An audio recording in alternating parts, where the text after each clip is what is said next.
Hola, ¿cómo están? Muy buenas tardes, bienvenidas y bienvenidos a Hoy es Noticia en esta segunda semana del mes de junio en el que estamos concentrados en temas políticos porque se está analizando una acusación constitucional, se están debatiendo leyes importantes, así que comenzamos de inmediato revisando titulares.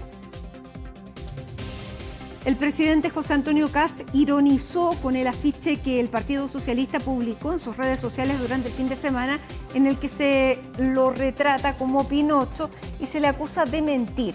El folleto fue criticado por distintos sectores y la timonel del Partido Socialista calificó el hecho como un error.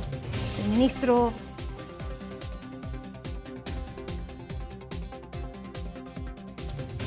ministro de Hacienda, Jorge Quiroz, se comprometió a tomar en cuenta las observaciones del Consejo Fiscal Autónomo, que reiteró sus reparos al llamado proyecto de reconstrucción.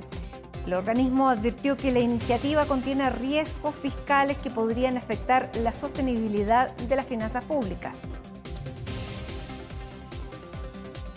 El Partido Nacional Libertario presenta esta tarde la acusación constitucional en contra del exministro de Hacienda Nicolás Grau. El libelo tiene 4 capítulos en los que se apunta a la exautoridad por presuntas infracciones a la responsabilidad financiera, transparencia fiscal y el deber de probidad administrativa.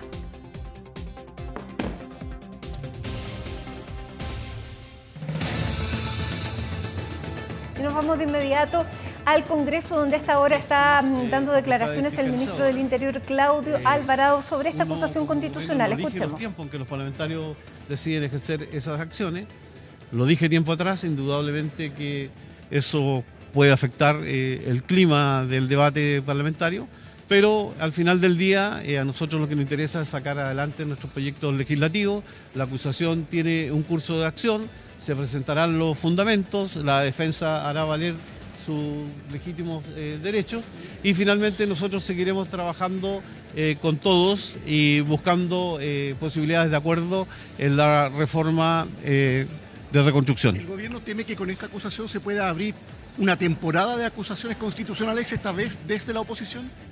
Bueno, yo espero que no, que la política se defina con otras formas, con un buen debate. Y si caemos en una espiral de acusaciones, yo creo que lo único que estamos contribuyendo es a desprestigiar la actividad política. Estamos en vivo. Cuando hay fundamentos, hay que hacerlo. Ministro, estamos en vivo. ¿Cree que entonces no era el momento para presentar eventualmente una acusación, entendiendo que, como le comentaba el colega, también se está tramitando en paralelo el proyecto de reconstrucción?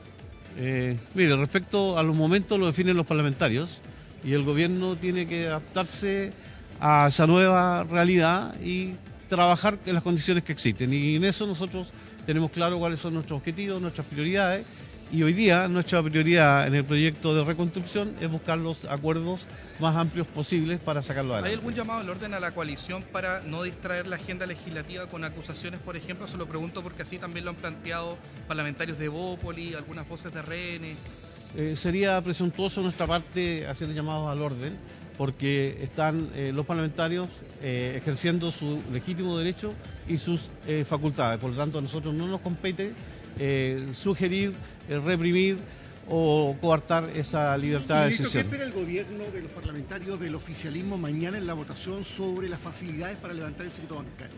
¿Y cómo estima el gobierno que va a salir esa votación? Bueno, respecto a las normas del secreto bancario, están debidamente establecidas en la legislación vigente. Siempre es un punto controversial de debate, pero tenemos que tener la tranquilidad de que hoy día, en todas las investigaciones que desarrolla el Ministerio Público, que requiere alzamiento de la privacidad de la información bancaria, los tribunales actúan prestamente, oportunamente, y se accede a esa información. Pero el mismo Ministerio Público ha señalado que sería conveniente actuar más rápido, sin pasar por tribunales. Claro, pero se refieren a lo que dice en relación con solicitudes de alzamiento desde el punto de vista administrativo, desde la unidad de análisis financiero. Por lo tanto, si cualquier requerimiento hoy día pasa por los tribunales de justicia, es de esperar que todo procedimiento que diga relación con esta materia tenga el mismo camino. ¿El gobierno espera que se rechace mañana? Nosotros esperamos de alguna u otra forma que en una comisión mixta se puedan resolver los puntos controversiales que se den, pero estamos contestes en orden a que el secreto bancario tiene que ser siempre a través de una autorización judicial. La semana pasada, las notificaciones del CAE que está haciendo la tesorería ya no solamente una notificación, se está reteniendo el sueldo en algunos casos. Se ha hecho un llamado al gobierno por parte de la oposición a interceder para que esto no siga ocurriendo, incluso desde RN. ¿Cómo se recibe ese llamado? No, mire, aquí primero miremos el contexto general. Aquí hay muchas personas que durante muchos años accedieron a un beneficio, que es el CAE, Crédito con Aval del Estado, que muchos, teniendo las condiciones de ingresos suficientes y necesarios, no pagaron, y eso obligó a que se hicieran efectivas las garantías en contra del Estado de Chile por parte de los bancos, porque es un crédito con aval del Estado. Y en consecuencia, hoy día lo que está haciendo el Estado de Chile es recuperar parte de ese dinero. Y esto se ha hecho siguiendo los procedimientos normales. Primero, de notificar a las personas que deben. En segundo lugar, invitándolos a reprogramar. Y en tercer lugar, a personas que son de más altos ingresos. Estamos hablando de personas que tienen ingresos mensuales sobre 3,5 millones de pesos y muchos de ellos más de 5 millones. Por lo tanto, legítimamente, la Tesorería General de la República está ejerciendo su derecho a cobrar. ¿Van a continuar esos embargos entonces, ministro? En la medida que sean personas con esos niveles de ingresos, que se le hacen los llamados a reprogramar y no se acercan, indudablemente que se ejercerán las medidas coercitivas que corresponden y que autoriza la ley. Ministro, durante esta jornada la Fiscalía reveló que hay una nueva funcionaria bancaria vinculada al Tren de Aragua, en este caso del Banco Estado. ¿Cómo ven esto que se suma también al funcionario del Banco Santander? Bueno, yo manifesté días atrás que este tipo de situaciones debe llevar tanto al sector privado como al sector público a ser muy cuidadoso en el reclutamiento de personas y fundamentalmente en el seguimiento y en el control de las actividades que desarrollan. Para esa forma, ¿no es cierto?, no desproteger a quienes entregan su confianza en una institución bancaria. Ministro, Bueno, muchas ahora gracias. estamos en vivo para Radio Cooperativa. Quisiera preguntarle por la inminente acusación constitucional. Usted decía que ojalá no se produzca un estallido o que una espiral, esa fue la palabra que usó, de acusaciones constitucionales. ¿Cuál es el temor que tiene el gobierno? No, o sea, nosotros no tenemos temor. No tenemos temor. Si una acusación constitucional... Sí, seguimos escuchando al ministro del Interior, Claudio Alvarado, referirse entonces a la presentación inminente de la acusación constitucional, que será en cerca de 20 minutos. Mati, entonces seguimos escuchando al ministro del Interior. Los argumentos sean fundados y de esa forma, ¿no es cierto?, la ciudadanía pueda seguir confiando en la institución. ¿Le parece fundada esta acusación? No conozco el detalle.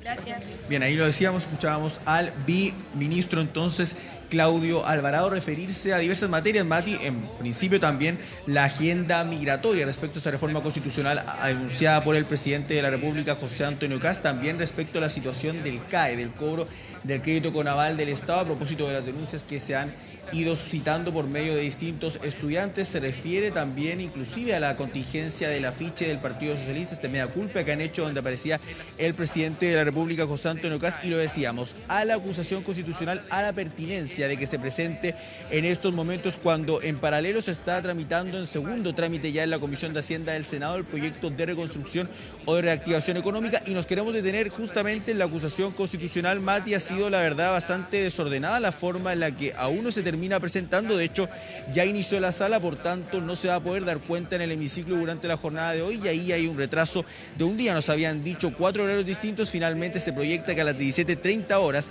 el Partido Nacional Libertario, junto al Partido Republicano y otros diputados firmantes, que contaría con la firma de 2 diputados del Partido de la Gente, también 2 diputados de Renovación Nacional, un diputado del Partido Social Cristiano, que eventualmente se sumarían, se plegarían al libero, pero lo decíamos, ha habido desorden, distintos horarios, por distintos motivos se ha ido modificando, pero lo cierto es que va a ingresar durante esta jornada. Se tendrá que dar cuenta en todo caso mañana en la sala de la Cámara, para que posteriormente se realice ese sorteo, la comisión revisora de los 5 integrantes que van a formar parte de esta instancia. A contar de allí van a ir entonces sumándose ya y contándose los plazos.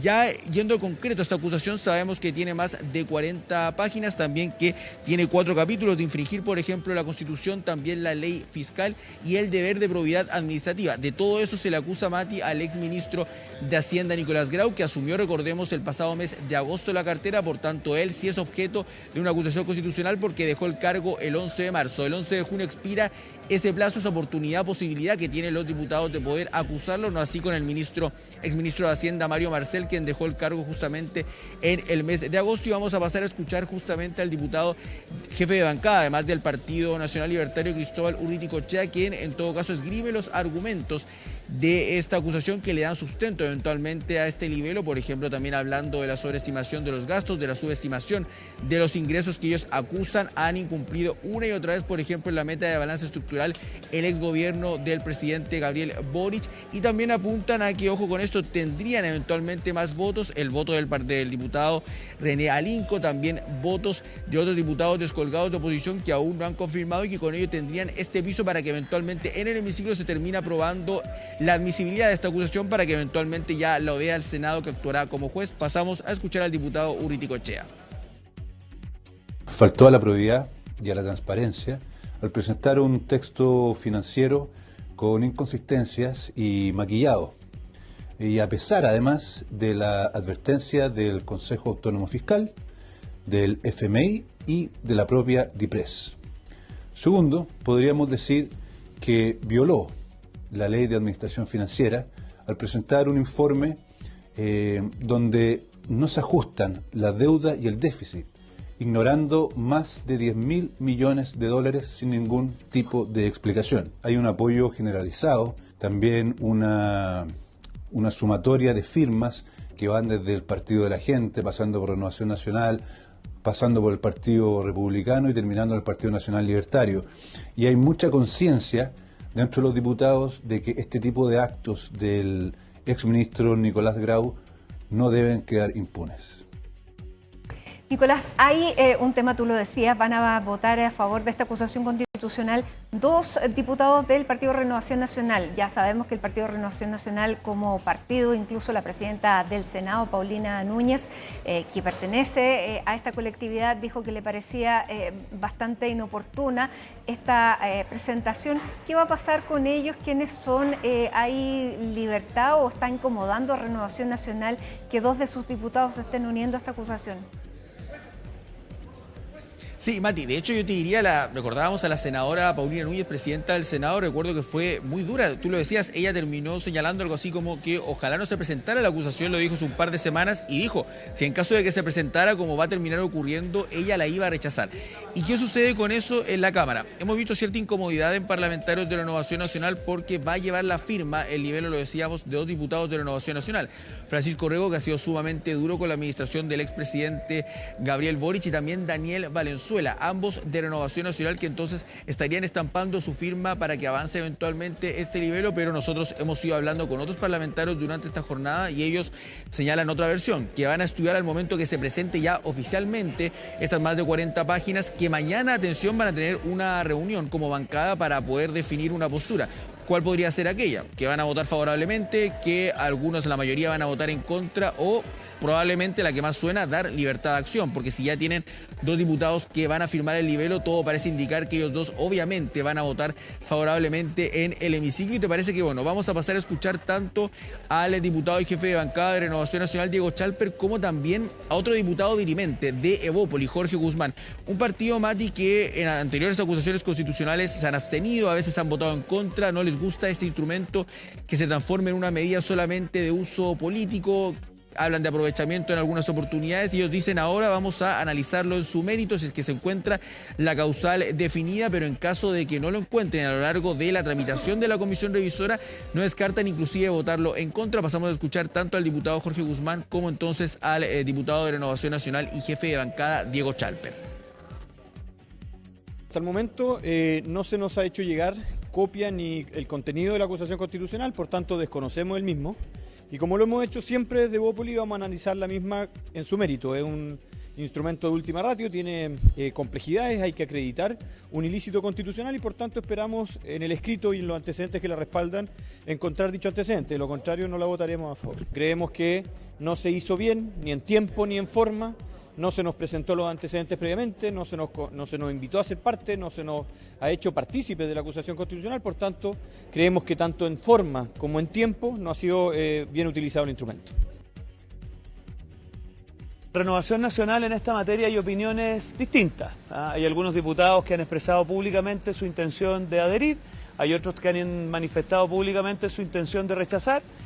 Junto con el diputado Durán, lo que hemos dicho y lo hago público es que mañana vamos a citar una sesión del comité de acuerdo a la aplicación del reglamento de la bancada y ahí vamos a someter a votación la posición de Renovación Nacional. Nos parece que eso es lo correcto. Cuando uno tiene matices dentro de un equipo, lo que corresponde es convocar al equipo y a partir de ahí tomar una deliberación colectiva y eso es lo que vamos a hacer de acuerdo al reglamento y también de acuerdo a la manera de proceder en el Comité de Renovación Nacional. Tanto el Partido Nacional Libertario, Mati, como el Partido Republicano han sido cuestionados primero por la pertinencia, lo decíamos, el manejo de los tiempos para ingresar esta acusación constitucional, luego por la forma. Ambos lo realizan, recordemos, en puntos de prensa prácticamente en paralelo. Renovación Nacional, la UDI, se entera literalmente, dicen ellos, por la prensa y eso había generado molestia. Conforme han avanzado los días, se han allanado principalmente la UDI. Si bien ellos no van a colocar su firma en este documento ante la oficina de partes, sí se espera, ya lo han ido señalando, lo han ido de hecho ratificando tanto la jefa de bancada de la colectividad Flor Weiss como el presidente de la UDI, Guillermo Ramírez, en relación a que van a aprobar la acusación. De hecho, el presidente de la Cámara Baja, Jorge Alessandri, ha dicho que él hará lo posible para que esta acusación se apruebe. ¿Y por qué? Porque no quieren mostrar división como oficialismo y como ha sucedido también con otras derrotas. Ellos han impulsado hasta 9 acusaciones constitucionales en contra de autoridades del exgobierno del expresidente Gabriel Boric y todas, Mati, se han ido cayendo pese a que en más de una oportunidad han dicho tenemos los votos, pero conforme al momento de llegar a la sala por algún u otro motivo se han terminado cayendo y eso es lo que quieren evitar para poder mostrar orden y no desorden. Pasamos a escuchar lo que dice el diputado entonces y presidente de la UDI, Guillermo Ramírez. Nosotros la semana pasada comunicamos que vamos a apoyar la acusación constitucional. Tengo la impresión de que en la Cámara de Diputados los votos para aprobarla están, pero bueno, eso se va a ver conforme vaya avanzando el proceso. En el caso de la UDI tomó la decisión de apoyarla porque nosotros recibimos el texto de la acusación el martes pasado, luego hubo sucesivas versiones con mejoras el miércoles, jueves y viernes. Y finalmente nosotros creemos que hay un caso atendible y por lo tanto creemos que el Senado tiene que juzgar y para eso vamos a declarar admisible la acusación en la Cámara de Diputados. Bueno, ¿qué dicen, Mati, desde la oposición? Al menos en bloque, en principio, ellos quieren mostrar también unidad para rechazar esta acusación. Han habido ya algunos desmarques, lo decíamos. El diputado que fue electo con cupo por la Federación Regionalista de Verde Social, pero que integra la bancada de la Democracia Cristiana, René Alinco, ya ha dicho que va a votar a favor de la admisibilidad y ya la oposición tiene un descuelgue. Y hay que ver lo que va a suceder, por ejemplo, con el diputado y vicepresidente de la Cámara. Hablamos del demócrata cristiano Felipe Camaño, con Sebastián Videla y lo propio con otros parlamentarios que podrían sumarle entonces votos a esta acción. Vamos a pasar a escuchar al diputado del Frente Amplio, Jorge Brito, quien emplaza a la UDI por lo que decíamos. No van a ser firmantes de la acusación. Él dice que esa es una señal de que no les convence del todo el texto, los argumentos jurídicos, políticos, pero por otro lado dice por qué entonces van a terminar respaldándola, emplazándolos también para evitar que toda la colectividad o gran parte del oficialismo entonces terminen votando a favor de esta acusación. Pasamos a escucharlo. Al no prestar sus firmas, la UDI reconoce que no tiene mérito suficiente. Sin embargo, la apoyarían en la votación. Por darse un gustito político, siguen haciéndole daño a Chile y es por eso que si la acusación prospera en la Cámara, esperamos que sea detenida en el Senado. Son 78 votos entonces, Mati, de estar todos los diputados presentes en el momento que se vote la admisibilidad, donde se va a ver si se termina aprobando o no para que pase eventualmente al Senado. Lo decíamos, hoy día mismo si toda la derecha votara en bloque tendrían 76 más los 2 votos del Partido de la Gente y más el voto del diputado René Alinco. Podrían ser 80 eventualmente si el diputado Cristian Contreras también vota favorablemente y ahí entonces para las pretensiones del exministro de Hacienda Nicolás Grau requiere que haya descuelgues en Renovación Nacional, en Evópolis, para que se termine cayendo esta acusación, tal como ha sucedido con las 9 anteriores que desde la derecha han impulsado en contra de la administración del expresidente Gabriel Boric. Y ya en instantes entonces esperemos que no se vuelva a postergar, ya se haga ingreso formal de esta acusación para que mañana se dé cuenta en la sala y tengamos la tan llamada tómbola con los 5 integrantes de la comisión revisora. Sí, llama también la atención con lo que comenzábamos en la edición de Hoy es Noticia en el día de hoy, Nicolás, que es precisamente la molestia que significa para el gobierno y la tramitación de esta mega reforma que se debata al mismo tiempo una acusación constitucional. El ministro, ahí lo escuchábamos, Claudio Alvarado, es muy respetuoso respecto a la independencia y también la facultad que tienen los parlamentarios y los diputados de presentar acusaciones constitucionales, pero también habla de que hay una falla al no alinear, por lo menos a los partidos oficialistas, para poder entonces discutir con tranquilidad y despejar la agenda legislativa. Ahí hay distintas maneras de mirarlo, pero quienes son críticos señalan esa postura. Vamos a ver qué es lo que ocurre y qué es lo que también como empaña una discusión que también para muchos dicen no cambiaría nada la discusión, pero no vamos a tener ese contrafactual si se presenta. Así que seguimos en contacto, tú nos avisas efectivamente si eso, la acusación constitucional en media hora más aproximadamente debiera ir a entrar a la oficina de partes. Muy bien, muchas gracias, Nico. Buenas tardes, Mati.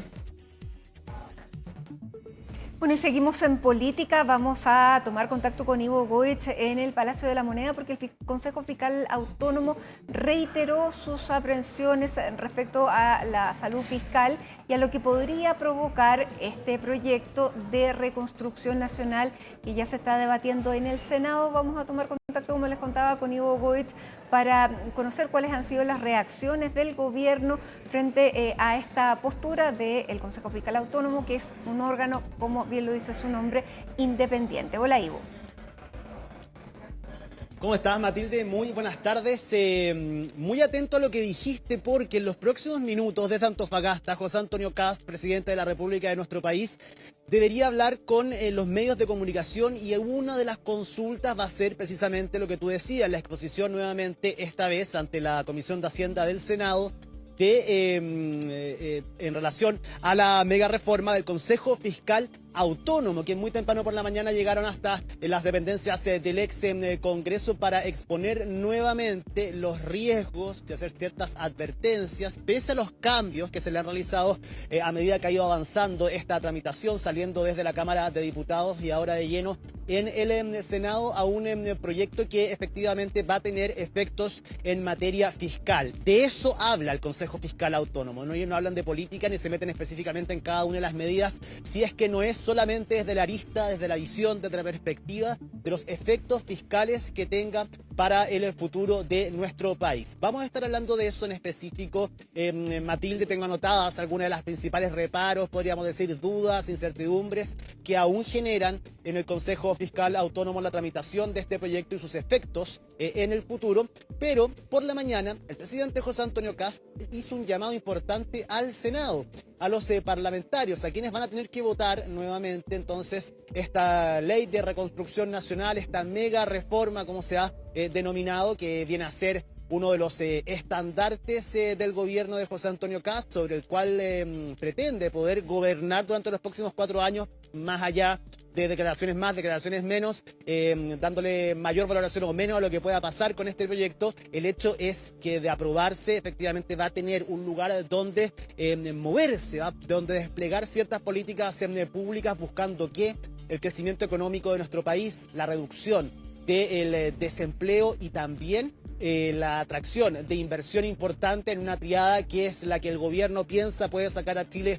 del estancamiento en el que lleva económicamente hace largos años, según el propio análisis que hacen acá desde el Palacio de la Moneda. Habló en Radio Capísima el presidente de la República, José Antonio Kast, desde el norte de nuestro país. Hizo un llamado al Senado, a los senadores, también ocupando en Matilde quizás un concepto que aún no había salido al ruedo, y es la fuerza con la cual ellos llegan al Palacio de la Moneda. La cantidad de personas, el porcentaje importante de chilenos y chilenas que votaron por la opción de José Antonio Kast, con sus programas de gobiernos incluidos, con las ideas en las cuales dicen la gente creyó y por eso nos tiene acá el día de hoy. No hace un llamado a no desoír finalmente la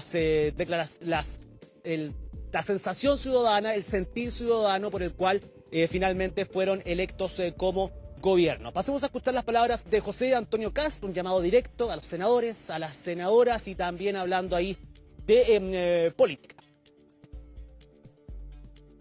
Estas semanas van a tener que votar en el Senado el plan de reconstrucción, que es un proyecto grande, que modifica normas tributarias relevantes, pero que son absolutamente necesarias para que haya inversión y haya trabajo. Si alguien nos dice que hay otra fórmula para generar trabajo e inversión, bueno, que la ponga sobre la mesa, porque en los últimos 10 años eso no ha ocurrido. En los últimos 10 años estamos viviendo las consecuencias de una política que, con buena intención, ¿no es cierto?, se plantea por un sector político, pero que fracasó. Nosotros estamos planteando una opción distinta que ha mostrado en distintos países del mundo ser exitosa, porque genera más inversión, genera más trabajo, y ese es el desafío que tienen en estos días los senadores. Si aprueban o no la idea de legislar. Después tendrán que votar artículo por artículo, pero nosotros el llamado que hacemos es que se apruebe la ley de legislar y que después artículo por artículo vayamos votando y también se reconozca que una mayoría de la nación votó por este proyecto político que me toca encabezar.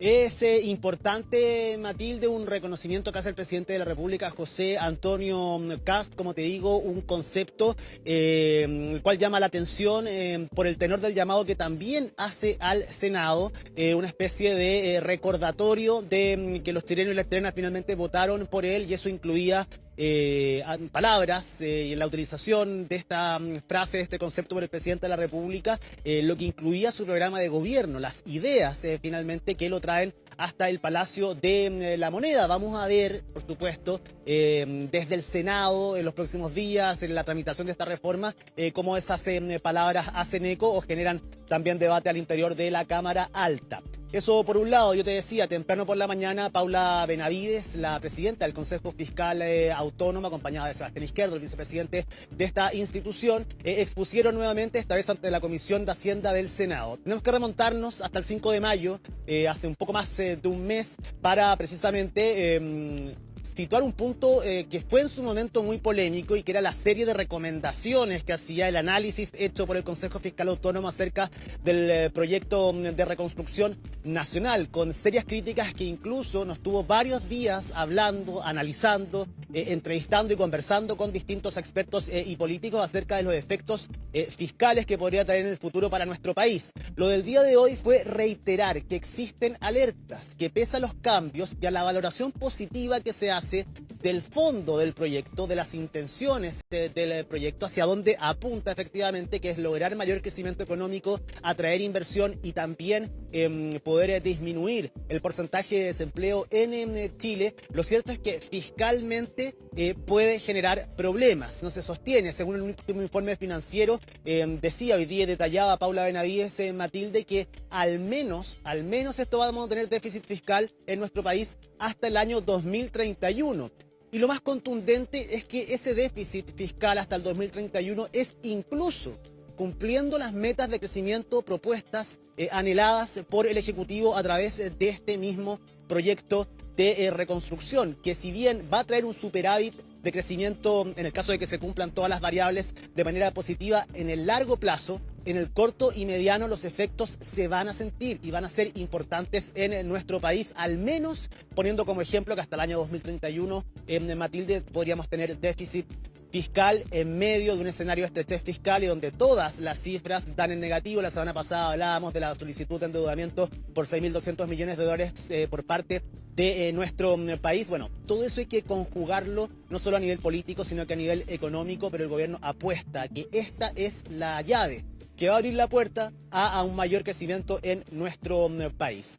Pasemos a escuchar las palabras de Paula Benavides, la presidenta del Consejo Fiscal Autónomo, y posteriormente a Jorge Quirós, ministro de Hacienda, que también habló el día de hoy desde el ministerio, luego de la exposición. Un ministro Quirós que fue protagonista de la jornada en el excongreso, Matilde, pero por no haber asistido. De hecho, desde la oposición fueron muy críticos con el ministro de Hacienda por no estar ni él ni ningún representante del Ejecutivo de peso, como decía Paulina Bodanovich, para poder hacer frente a las recomendaciones hechas por el Consejo Fiscal Autónomo. Pasemos a escuchar ambas declaraciones.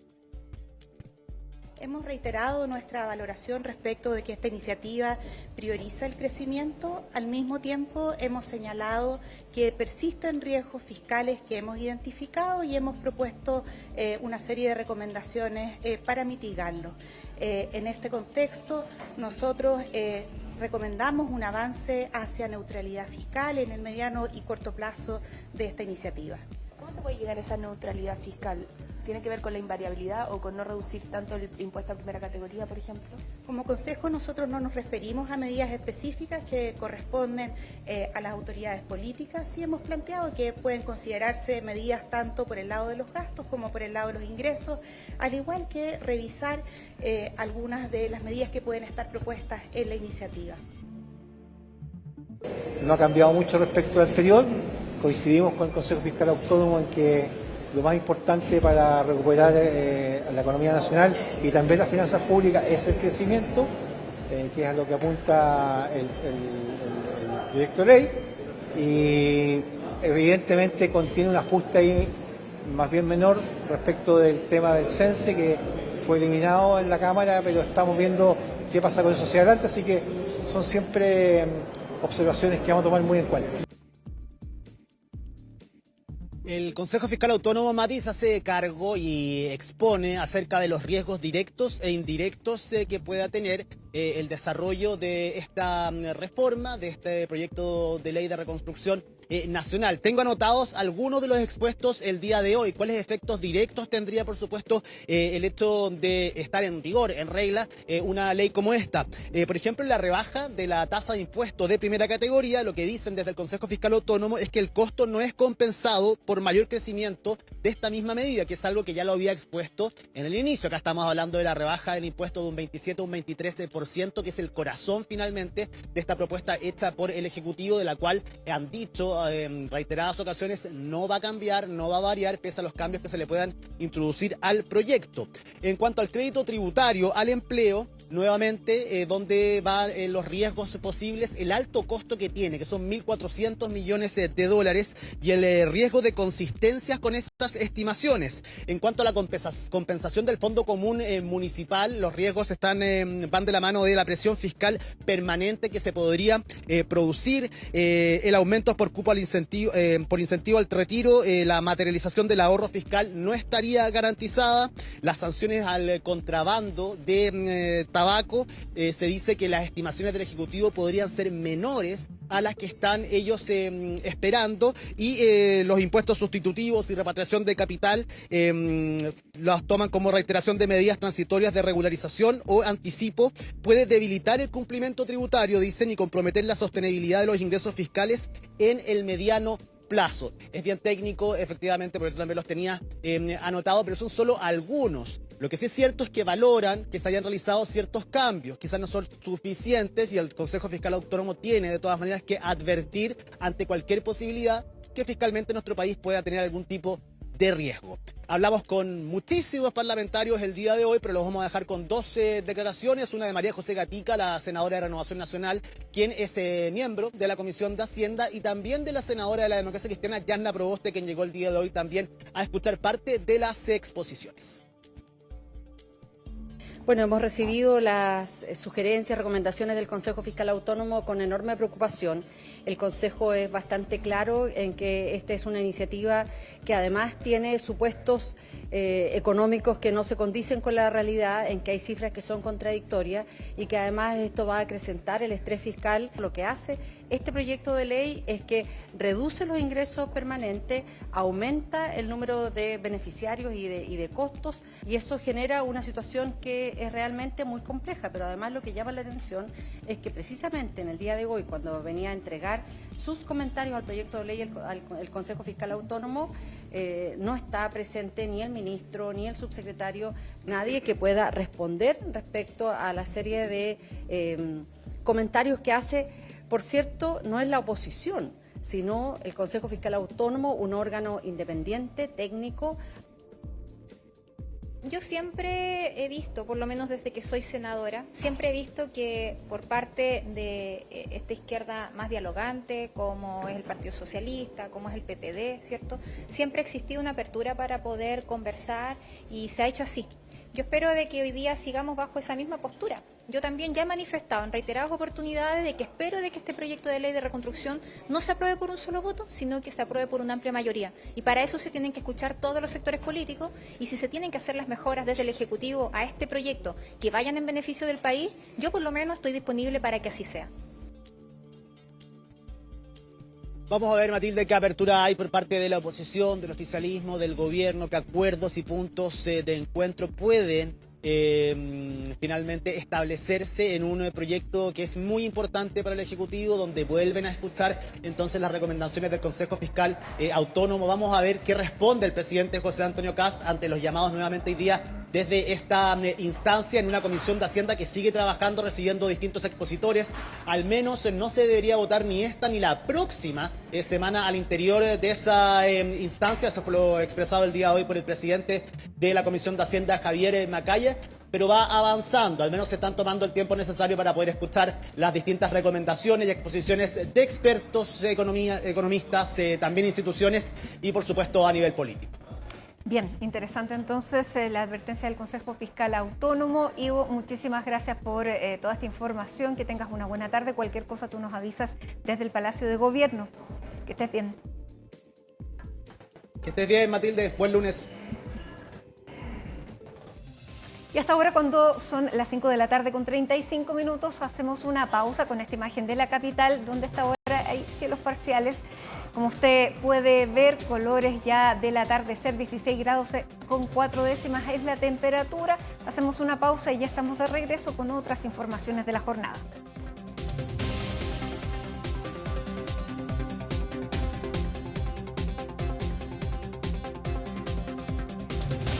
Estamos de regreso y les contamos que la emisión de un afiche por parte del Partido Socialista en el que se caricaturiza al presidente José Antonio Kast como Pinocho ha causado polémica tanto dentro como fuera del partido. Francisca Cárdenas nos va a contar más detalles. Hola, Francisca. Hola, ¿qué tal? ¿Cómo estás? Muy buenas tardes. Y varias críticas a la oposición por parte del oficialismo y también por parte del gobierno, aunque el presidente José Antonio Kast bromeó durante esta jornada con respecto a lo que ha sido este panfleto, este flyer que se iba a repartir el próximo sábado por parte del Partido Socialista, y que además se fomenta justamente y se hace un llamado a que se pueda distribuir por parte de las directivas del partido, por parte de la presidenta y senadora del Partido Socialista, Paulina Bodanovich. Ella se ve en este video junto al secretario general subrogante Arturo Barrios, haciendo un llamado a que se pueda repartir esta información, dicen ellos, con respecto a una mala reforma. Todo esto en medio del debate y en el marco del debate político de la mega reforma del gobierno. Y también lo que considera la oposición que es malo para el país, decían ellos, el recorte fiscal, el dinero para la salud, para la educación, entre otros temas, y que no hay que perder el foco, decían durante esta jornada los representantes de la oposición, en torno a los temas que angustian a la ciudadanía, y dejar de lado y pasar la página de lo que fue este panfleto donde se caricaturiza al presidente José Antonio Kast con una nariz, se le ve con una nariz alargada, es una imagen editada y se le trata de mentiroso por parte del Partido Socialista en cuanto a lo que es el debate sobre la mega reforma. Así que pasemos a escuchar parte de las explicaciones que dio hoy la presidenta y senadora del Partido Socialista y también otras autoridades del partido. Les agradezco harto el interés sobre la farándula política, pero hoy día estamos en un proyecto súper importante. Yo ya di por cerrado el tema, ayer tuve una reunión de mesa, se tomaron medidas respecto de la unidad de comunicaciones, no vamos a volver a tener esos incidentes y como dije públicamente y también se lo transmití al ministro del Interior, es un tema que fue un error, usar la imagen del presidente y ya no vamos a seguir perseverando sobre este tema. Este gobierno falta la verdad de manera permanente. Nosotros no dijimos que íbamos a expulsar al día siguiente 300.000 personas. Nosotros no dijimos que no íbamos a cortar derechos sociales que se han recortado. Eso es lo importante, ¿no? Eso es lo importante. Y lo ha dicho la presidenta del partido, ¿no? Para nosotros lo importante es poner un dique de contención a esta mega reforma tributaria. Ayer conversábamos en reunión de dirección del partido es que se pudo haber malentendido, en fin, y por eso esos afiches no van a ser entregados. Pero en el de fondo, en el tema de fondo, nosotros tenemos una serie de críticas y eso es lo que compartimos con la presidenta. Claro, ya fue analizado dentro de mi partido, dice la senadora. Se tomaron medidas drásticas, dice ella, durante esta mañana en una radio, en una entrevista radial, pero no responde justamente a lo que fueron las preguntas de los medios de comunicación, donde se le consulta sobre la participación de ella en este video, donde se hace este llamado a repartir estos papeles, estos flyers a la ciudadanía para informarles, decía ella en el video, y también el secretario general subrogante, sobre una mala reforma, en el caso de lo que ha sido también y en medio del debate por la mega reforma del gobierno. El presidente se refirió a esto, pasemos a escuchar también parte de lo que fue esta referencia en un punto de prensa. Necesitamos más trabajo. Y esta norma legal que está hoy día en discusión en el Parlamento, que ha generado mucho debate, ha generado distancias, ha generado lamentablemente memes. Y mírenme de perfil.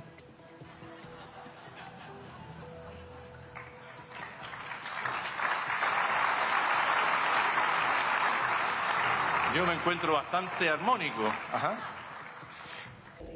Bueno, y hay que decir que finalmente este panfleto no se repartió, no se alcanzó a distribuir por parte de las directivas del Partido Socialista, pero sí habían antes otros papeles que sí se repartieron por parte de las directivas del partido y también en estas organizaciones que se hacen y estas actividades que se hacen también para poder distribuir esta propaganda en contra de la reforma del gobierno. Habían otros que, por ejemplo, se ve en el papel el presidente José Antonio Kast riéndose junto al ministro de Hacienda Jorge Quirós, y también dice: el PS te defiende de la mega reforma Castigo. Y detrás de este panfleto, que es la misma información que tenía el que ya no se va a distribuir, donde aparece el presidente José Antonio Kast, dice: punto 1, salud, 413.000 millones menos para la salud. 2, educación, 402 programas en riesgo, dicen en el Partido Socialista. 3, la vivienda, recorte al subsidio habitacional. 4, almuerzo Junaed, 1.700.000 niños en riesgo.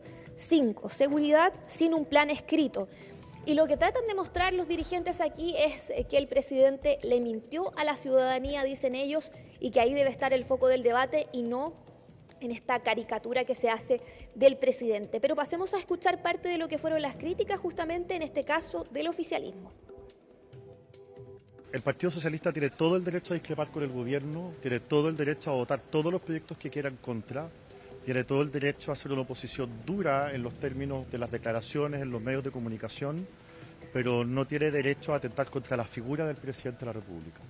Acá hay un tema que es institucional y creo que cometen un error muy grave al tener una actitud que finalmente lo que hace es encrispar el ambiente, faltar el respeto a nuestra principal figura política. El Partido Socialista se equivocó. Siempre se van a generar conflictos. Lo ocurrido también con estas imágenes, ¿cierto?, difundidas en unos papeles por el Partido Socialista, creo que es un profundo error.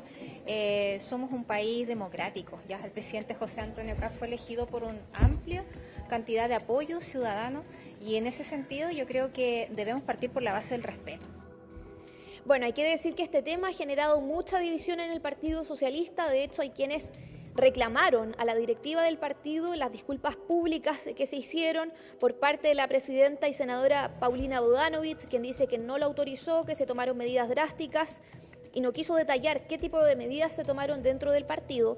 Lo que sí se sabe hasta ahora, y se ha dicho por parte de algunos miembros del Partido Socialista, es que habría sido el secretario general subrogante Arturo Barrios quien habría impulsado este folleto para poder repartirlo el día sábado, pero lo que dice él es que fue una decisión de varias personas del Partido Socialista, así que nos vamos a quedar muy atentos a esas reacciones que por supuesto podrían afectar lo que es la discusión de la mega reforma del gobierno. Bien, muchísimas gracias Francisca Cárdenas ahí con la reacción política luego de este folleto que ha causado tantas discusiones. Muchas gracias. Y en otro ámbito, diversas reacciones ha causado el anuncio por parte del Ministerio de Hacienda sobre la presentación de una nueva iniciativa relacionada con el levantamiento del secreto bancario. Natalia Muñoz nos amplía más detalles. Hola, Natalia. Hola Mati, ¿cómo estás? Muy buenas tardes. Sí, ya se aproxima una tensa discusión de esta votación que se va a llevar a cabo durante la jornada de este martes en el Senado con respecto al artículo 11 del proyecto que se discute en el Congreso que permite que crea el sistema de inteligencia económica y específicamente con el que permite el alzamiento del secreto bancario vía administrativa. Ha sido bastante polémico específicamente este artículo, ya que si recordamos durante la semana pasada no logró quórum para aprobar el alzamiento administrativo y va a tener que ser votado durante esta sesión. Según lo que comentaban los parlamentarios, de hecho ya estaban anticipando que lo más probable es que esto se zanje en una comisión mixta porque van los votos 1 a 1 de lo que va a ser definido durante este martes. Y esto se dio también y resurgió luego de la operación en Tokio, la denominada también operación en Tokio, que permitió desbaratar una red de lavado de activos que estuvo vinculada al Tren de Aragua y que habría movilizado alrededor de 80 millones de dólares en Chile. Según lo que comentaba durante esta jornada el fiscal nacional Ángel Valencia, decía de que efectivamente existen atrasos en esta normativa que algunos expertos y algunos parlamentarios ya han calificado como muy rígida, en la que existe actualmente, que permite levantar el secreto bancario, pero no vía administrativa, sino más bien lo que hay actualmente es vía judicial. Escuchemos entonces cuáles fueron las palabras del fiscal nacional Ángel Valencia. Hoy en día, en general, los problemas respecto de personas naturales, de personas como las que estamos hoy día congregadas aquí en el puerto, consisten más bien en la demora en la entrega de antecedentes y en la forma como estos se entregan, más que en negativas por parte de los tribunales a entregar esa información. Ahora, sin embargo, no cabe duda, porque esto es una obviedad, que es casi infantil discutirlo, que si pudiéramos tener la posibilidad de revisar la cuenta de cualquiera de los que estamos dentro de este puerto hoy en día o de cualquier persona que se encuentre viviendo en Arica, por supuesto que tendríamos mucha más información para investigar la delincuencia organizada. La pregunta es si queremos vivir en un país como ese, que eso es lo que hemos planteado muchas veces, y el Congreso Nacional a quien le corresponde señalar quién puede realizar aquello. Sin perjuicio de eso, y en esto voy a insistir hasta la majadería, nos parece que hay asuntos en los cuales la discusión es más pacífica, digamos. ¿Por qué? Porque normalmente el secreto bancario lo que ampara es la intimidad de las personas, ¿no? Y otros secretos protegidos por ley. Sí, ya lo había adelantado durante la semana pasada el ministro de Hacienda, Jorge Quiroz, de que el Ejecutivo está trabajando en un proyecto de ley en la materia donde podría presentarse un proyecto de forma adicional o más bien diferentes modificaciones a lo que ya existe. Según lo que conversábamos durante esta jornada y lo que se ha podido ir reporteando, de hecho así lo confirmaba el subsecretario del Interior, Máximo Pavés, de que se está preparando este proyecto y no sería presentado a no ser de que esta iniciativa, específicamente este artículo 11, pasara a la revisión en comisión mixta. Según lo que iba adelantando también el ministro de Hacienda, Jorge Quiroz, esto tendría que ver con una mayor modificación para que los plazos sean más rápidos, pero por parte del Ejecutivo continúan defendiendo de que el levantamiento del secreto bancario sea vía judicial. Escuchemos entonces qué fue lo que nos comentaban desde el Ejecutivo. Es bueno entender que esto no es un tema de secretismo, es un tema de privacidad. Así como hay privacidad en la casa, uno no quiere que le intercepten las llamadas telefónicas, no quiere que le intercepten las llamadas celulares, no quiere que le intercepten la correspondencia escrita, tampoco quiere uno que se le intercepte la privacidad, o sea, se intercepten las cuentas bancarias sin una orden judicial. Ahora, dicho eso, hay muchas más cosas que se pueden hacer en materia de prevenir el lavado de dinero, en materia financiera. Acá en el Ministerio hemos estado trabajando en ello y lo que vamos a hacer es proponerla a los legisladores desde el Ejecutivo.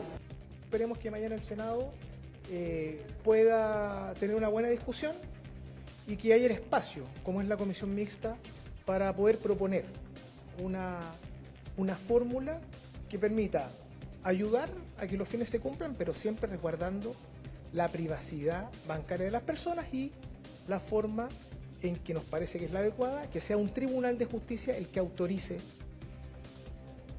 Sí, porque actualmente los fiscales pueden acceder a esta información y esto se hace vía judicial, pero ya escuchábamos de que han expresado inconvenientes que son asociados a las demoras que existen por parte de los bancos para poder entregar dicha información que llega a ser clave para poder desmantelar y también perseguir esta llamada ruta del dinero. Según lo que comentaban los parlamentarios, de hecho conversábamos durante esta jornada con senadores, decían por parte de la oposición de que buscan de que este proyecto avance mientras todavía existen sus reparos por parte del oficialismo. Escuchemos entonces qué fue lo que comentaban los parlamentarios.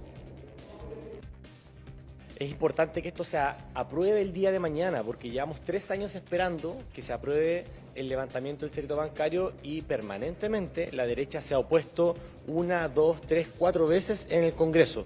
Mañana es una oportunidad. Tenemos un empate consecutivo 2 veces y eso nos obliga el día de mañana a tener que votarlo nuevamente y hacemos el llamado a que se apruebe este proyecto de ley que cuenta con apoyo de los técnicos, que cumple con los estándares de la OECD y no un proyecto en paralelo que puede significar un levantamiento con letra chica. La verdad es que al menos nosotros no hemos sido parte de ningún acuerdo transversal por modificar la propuesta de mañana. Es una propuesta que se va a votar a favor o en contra. Si es que gana el en contra, va a una comisión mixta. Nadie ha conversado con nosotros ninguna propuesta alternativa y no creo que sea pertinente porque este proyecto lleva 3 años debatiéndose. En Chile ya existe el levantamiento del secreto bancario. Es una falsedad de que esto se está discutiendo como tal. La diferencia que hay con la oposición es que ellos quieren que se levante de manera administrativa y nosotros queremos que se levante, como ha sido hoy, de manera judicial. Nadie nos ha presentado evidencia de que existen demoras en las autorizaciones judiciales. Por lo tanto, el argumento de que ellos lo hacen porque están preocupados del crimen organizado es un argumento falaz, porque ya ocurre de manera rápida el levantamiento del secreto bancario. Pero sí trae problemas que se levante de manera administrativa. Por ejemplo, perfectamente podría politizarse y utilizarse el levantamiento del secreto bancario en el futuro como una forma de perseguir a opositores. Hasta ahora entonces existe el levantamiento del secreto bancario, pero son los tribunales y los jueces los que deben solicitar esto a los bancos. ¿Qué es entonces esta modificación del artículo 11? Que sea vía administrativa, lo que daría una mayor rapidez según el corazón de este proyecto. Una tensa discusión y votación entonces que se anticipa que se va a llevar a cabo durante este martes en el Congreso. Bien, Nati, muchísimas gracias por esa información muy oportuna, además a esta hora de la tarde. Muy buenas tardes. Digo que es una información oportuna porque vamos a hablar de uno de los mayores golpes que ha dado la Fiscalía Metropolitana Sur en los últimos tiempos. Durante la semana pasada desbarató una banda integrada por 17 personas, 14 de ellas quedaron en prisión preventiva este domingo, imputadas por delitos que tienen relación con extorsiones, lavado de activos por montos cercanos a los 80 millones de dólares, luego de una investigación de más de 2 años encabezada por la Fiscalía, llamada Operación Tokio. Vamos a conversar precisamente de todos los detalles de esta operación, de lo que significa el secreto bancario en investigaciones como esta, con el fiscal metropolitano sur, Héctor Barros, quien está aquí en el estudio de CNN Chile. Así que lo saludamos y le damos la bienvenida a Hoy es Noticia. Fiscal, muchísimas gracias por acompañarnos. Gracias a usted, Matilde, por la invitación. Bueno, ayer me imagino que está satisfecho por la decisión del tribunal de dejar a 14 de los 17 imputados en prisión preventiva. Hemos conocido más detalles, 2 de ellos eran funcionarios bancarios, ejecutivos de cuenta.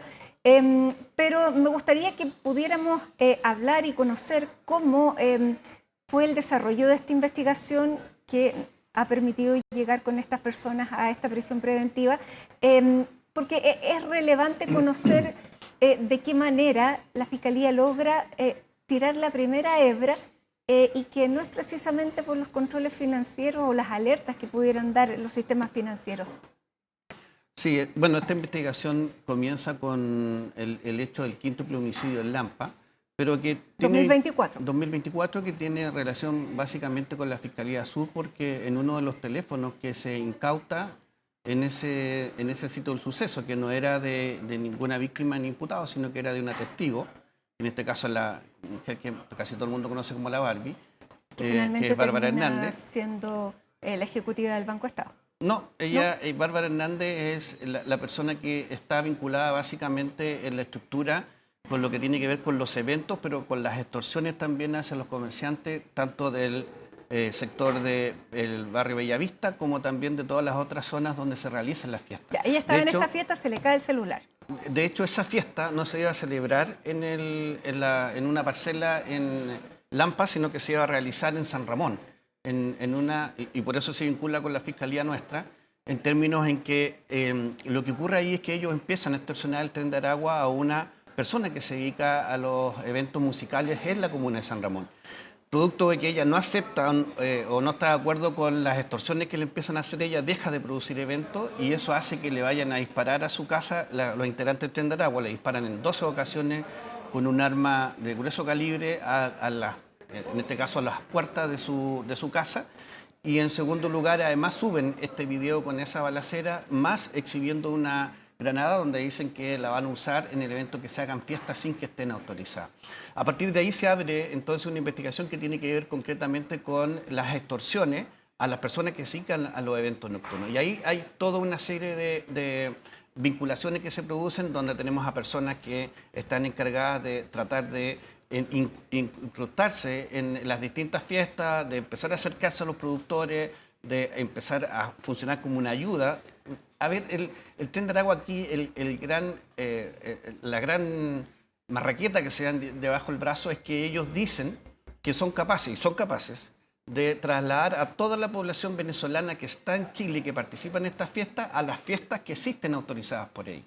Entonces le aseguran una clientela a la persona que le hace los eventos. No sé, antes recibían 50, ahora reciben 200 personas, por ejemplo, en cada uno de los eventos. Pero ahí empieza el problema en que el Tren de Aragua le empieza a exigir en que ellos se quieren quedar con los dineros, por ejemplo, de la venta de entrada. O quieren vender droga dentro de los recintos donde se hacen las fiestas, o bien ejercer la prostitución, y todos esos dineros finalmente empiezan a ir hacia determinadas cuentas que trabajan con el Tren de Aragua. Ahora, el Tren de Aragua no habíamos escuchado nombrar investigaciones relacionadas a grandes delitos del Tren de Aragua. Se pensaba que ya era una organización que, si bien tenía las redes, muchos dicen también tenía el nombre de la franquicia, operaba con otros clanes locales, pero que ya no estaba operando. Esta es la demostración más clara de que el Tren de Aragua sigue operando. Esto desarticula el Tren de Aragua en Chile. ¿Qué nivel de golpe le da al Tren de Aragua esta operación Tokio?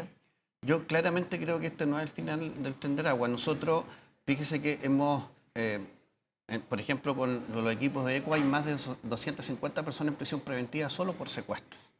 Y sin embargo, lo que hemos logrado es que durante un cierto tiempo la organización que desbaratamos, como los piratas, como la hermandad, por ejemplo, permanezcan sin realizar delitos 2 semanas o 3 semanas, pero vuelven a rearticularse y vuelven otra vez a involucrarse con secuestro y con homicidio. La pregunta es, y nosotros nos planteamos, bueno, ¿por qué no podemos terminar con ello? La respuesta está en esta investigación. Las sumas de dinero, en este caso más de 75.000 millones de pesos que parten y que salen del país hacia otros países que no sabemos finalmente hasta dónde llegan, es la razón por la cual el Tren de Aragua existe. Nosotros siempre hemos dicho que la forma de combatirlo no es solo pasándole gente detenida o deteniendo personas, sino que tiene que ver con, en este caso, eliminar los mercados ilegales o achicar la posibilidad de que ocupen ciertos mercados ilegales, como el de la prostitución, como el de las extorsiones, como el de los secuestros, etcétera. Todos esos mercados ilegales que ellos ocupan son los que rentan. Y aquí vemos la razón por qué siguen estando en Chile y van a seguir estando hasta que no seamos capaces de derrocarlos o votarlos por el lado del dinero, que es lo que a ellos les interesa. Finalmente estas organizaciones no son de beneficencia, lo que están haciendo en Chile es sacar el dinero de Chile y llevarlo donde están los líderes. ¿Y detectaron una debilidad en el sistema financiero como para poder lavar el dinero a través de distintas cuentas? Esa es un poco lo que ha llevado esta investigación fiscal. Yo no sé si ellos denotaron una debilidad, sino que todo el mundo que veíamos al Tren de Aragua o que lo han visto como una organización criminal bastante rudimentaria, violenta, no es tan rudimentaria, o sea, es violenta, pero no es tan rudimentaria en la forma en que ellos están sacando los dineros. Fíjese que hace tiempo que yo siempre me preguntaba, ¿cómo se llevan la plata? Entonces alguien te decía, no, se la llevan físicamente del país. Bueno, si no es mucha plata así. Otros decían, no, usan cuentas internacionales. Otros te decían, no, la sacan por criptomoneda. Pero cuando uno preguntaba, ya, pero muéstrame cómo, hasta ahí llegamos. Y lo que esto ha demostrado, esta investigación, es que hemos logrado comenzar en la base de la estructura criminal para subir a aquellos mandos medios que tienen que ver no solo con la violencia o con el control territorial que hace la organización, sino que tiene que ver también con lo que dice relación con cómo sacan los dineros desde Chile.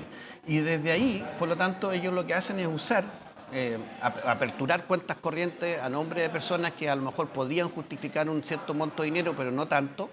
Y de esa vía armar sociedades de papel como son Vex Group y Vex Digital, que se arman con 6 días de diferencia, donde las dos tienen un domicilio que no existe realmente, donde no tiene una plataforma, no tiene una oficina, donde trabaja alguien, no hay ningún trabajador incluso en esa empresa.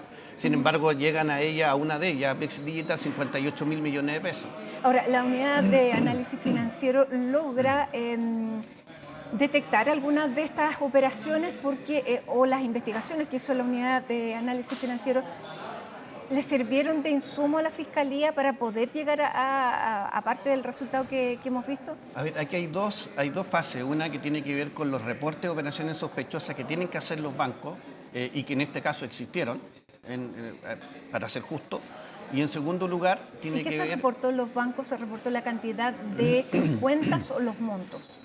Se reportaron personas y se reportaron sociedades y se reportaron montos que pasaban por las cuentas de esas sociedades y de esas personas.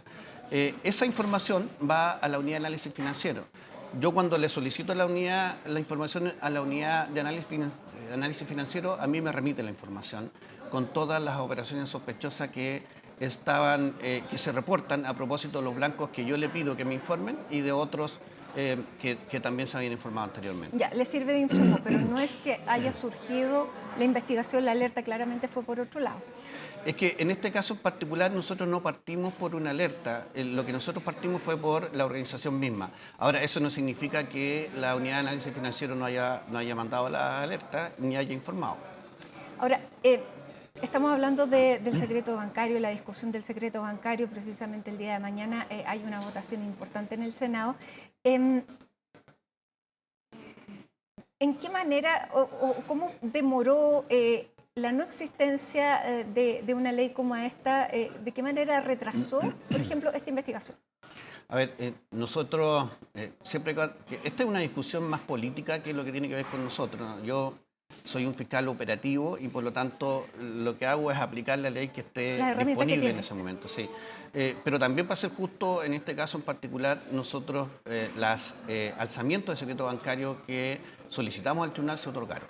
En el tiempo que fue necesario, ¿hubo retrasos o operó en el tiempo que ustedes necesitaron? No, los sistemas están bastante expeditos el día de hoy, a diferencia de lo que ocurría antes, que eran meses que uno tenía la información, ahora están llegando en días, en cuestión de días, porque los bancos han hecho una coordinación básicamente para entregar lo más rápido posible la información.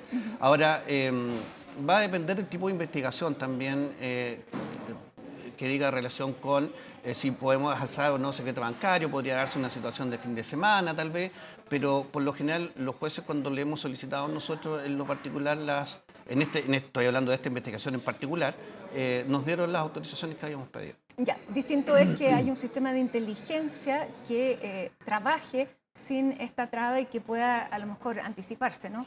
Bueno, ahora salió una norma de la Ley de Inteligencia Financiera que debería facilitar probablemente mucho más las cosas. Que es lo que se va a discutir mañana. Sí, lo importante es que en el fondo el Ministerio Público tenga las herramientas necesarias para hacer los alzamientos de secreto bancario y ojalá en lo posible lo más rápido que se pueda.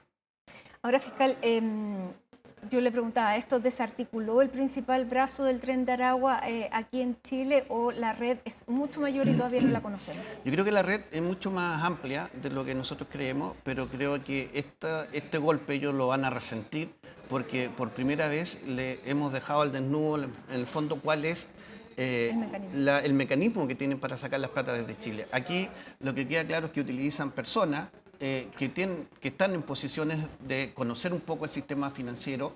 En segundo lugar, la creación de sociedades estas que se crean por un día, que son estas RPA que se llaman, o SPA, perdón, y que en el fondo funcionan sin que tengan ni una oficina, ni tengan personal a su cargo, y que el primer año, o los primeros 6 meses del año, porque una se crea en agosto, a fin de agosto, y la otra alrededor del 6 de septiembre del 2023, y el primer año una de ellas tributa 790.000 pesos de ingresos y al año siguiente más de 5.000 millones de pesos en la cuenta.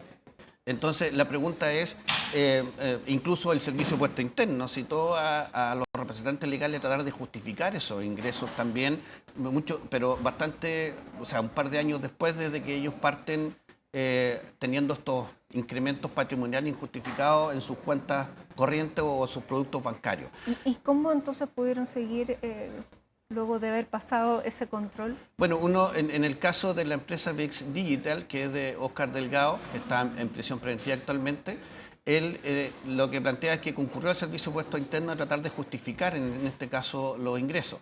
Pero posteriormente también a él le cerraron las cuentas que tenía la empresa porque efectivamente ya esa empresa, por sus cuentas pasaron 58.000 millones de pesos. El tema es que entre que empieza a ocurrir este hecho y el momento en que se le empiezan a cerrar las cuentas, ya habían sacado entre las dos empresas más de 75.000 millones de pesos de nuestro país hacia el exterior. Ya, y cuando se levanta esta información no va directamente a Fiscalía?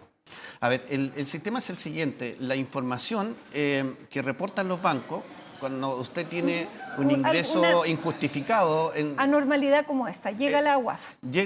Lo que hace es un reporte, el banco, el reporte le llega a la unidad de análisis financiero, la unidad de análisis financiero hace la denuncia al Ministerio Público. ¿La hizo en este caso? En este caso en particular tengo entendido que ellos, no a mi Fiscalía Regional al menos, no había llegado ningún reporte de esto, pero tengo entendido que sí a otras, al Ministerio Público, a la Fiscalía Nacional en este caso. ¿Y ahí qué pasó entonces? No lo sé, yo solo, como le digo, yo parto desde abajo con la investigación, pido la información de cierto blanco y la UAF me lo remite. Pero entonces hay información que se está perdiendo, porque no está llegando. No lo sé, porque si a usted no le llegó y era una información tan importante en este caso. Es que no necesariamente me tiene que llegar a mí.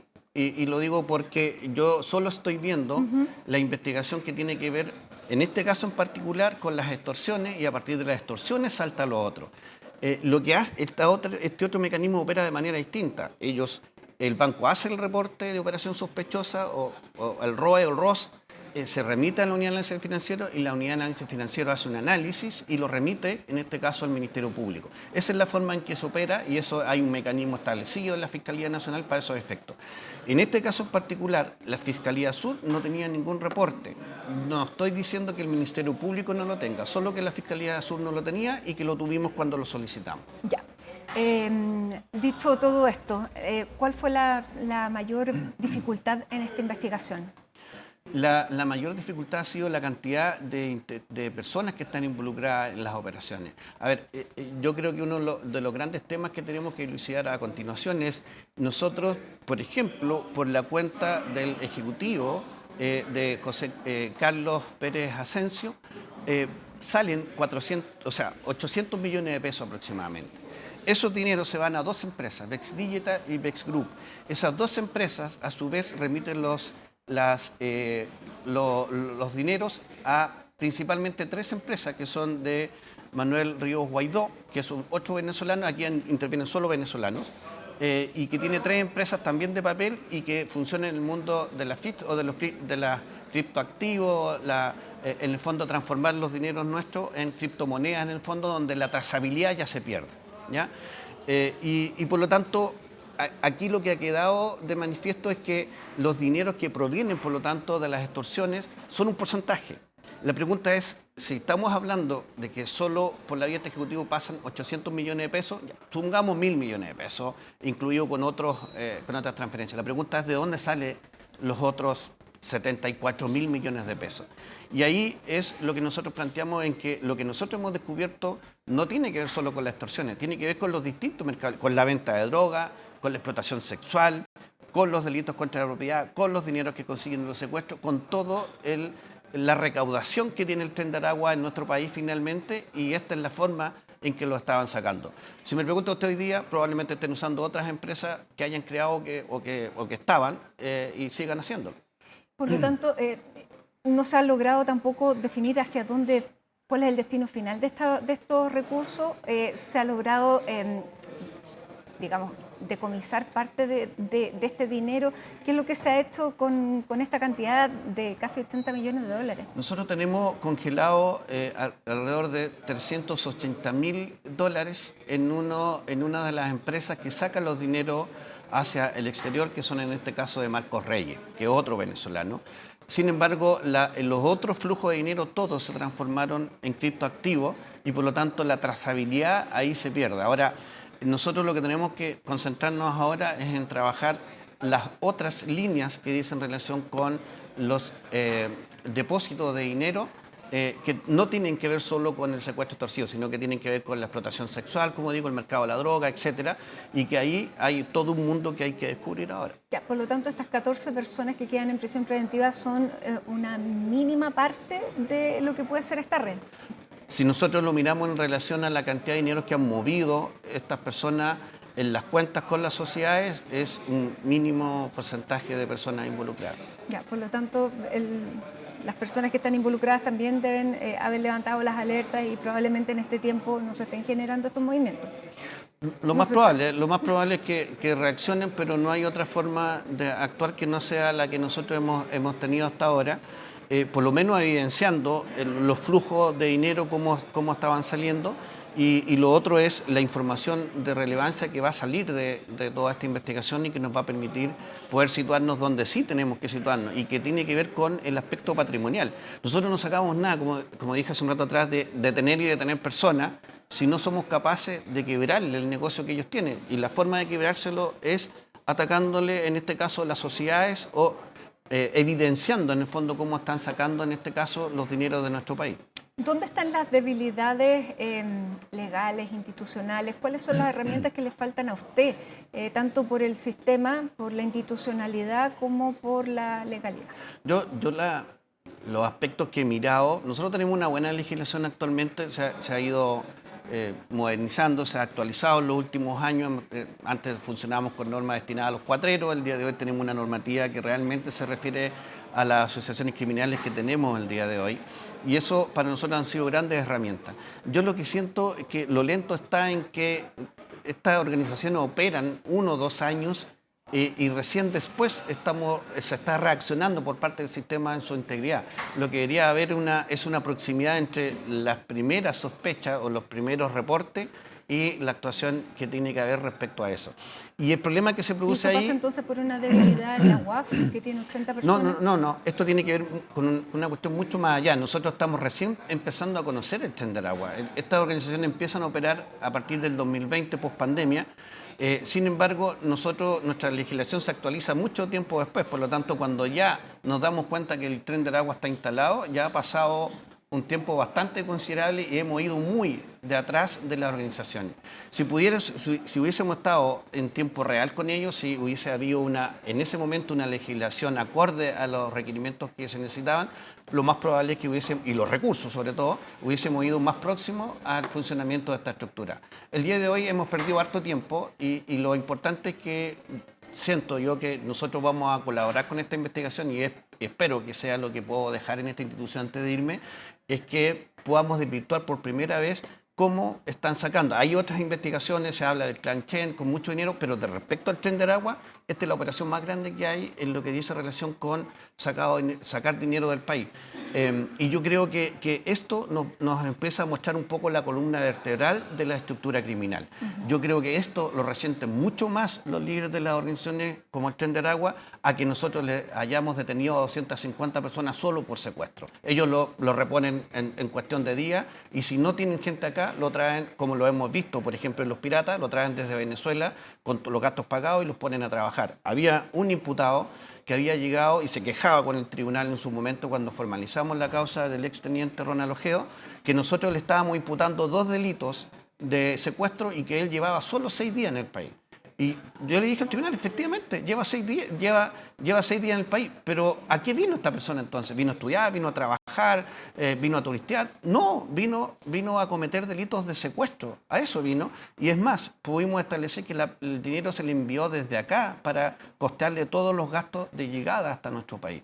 Entonces, mientras nosotros sigamos solo mirando la base de la organización, vale decir, lo operativo, deteniéndolo, no es un gran costo para el Tren de Aragua. El costo es esto que acabamos de descubrir ahora y que tiene que ver con la forma en que ellos están desangrando económicamente nuestro país, sacando los dineros a otros destinos. Ya, por eso este proyecto de ley de inteligencia financiera sería tan importante que se aprobara y eso es lo que incluye también el alzamiento del secreto bancario, pero no para una investigación puntual, sino que para crear un sistema de inteligencia.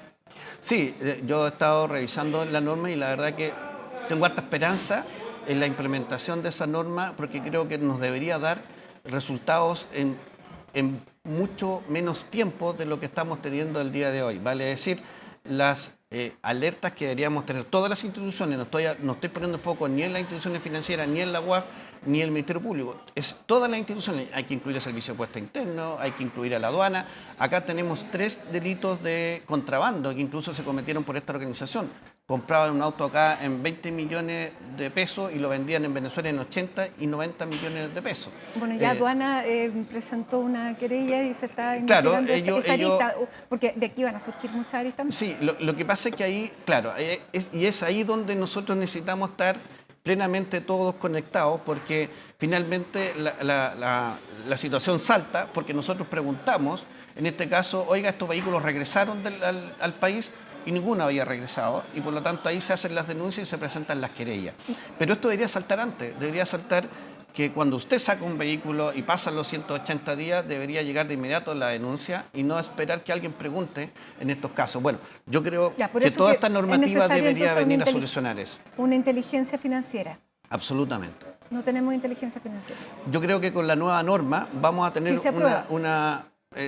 tenemos una ley de inteligencia financiera que salió hace poco y que yo espero que en virtud de esa nueva ley podamos tener un trabajo mucho más coordinado en las distintas instituciones del Estado principalmente y también la banca, que es la que se requiere en este caso. Y de la discusión de ahora, el tema del secreto bancario dentro de esta ley de inteligencia financiera, le quiero preguntar puntualmente por eso, porque es lo que está generando mayor debate. ¿Cuán necesario es para ese ecosistema? Sí, a ver, yo Matilde, nuevamente vuelvo a decir lo mismo.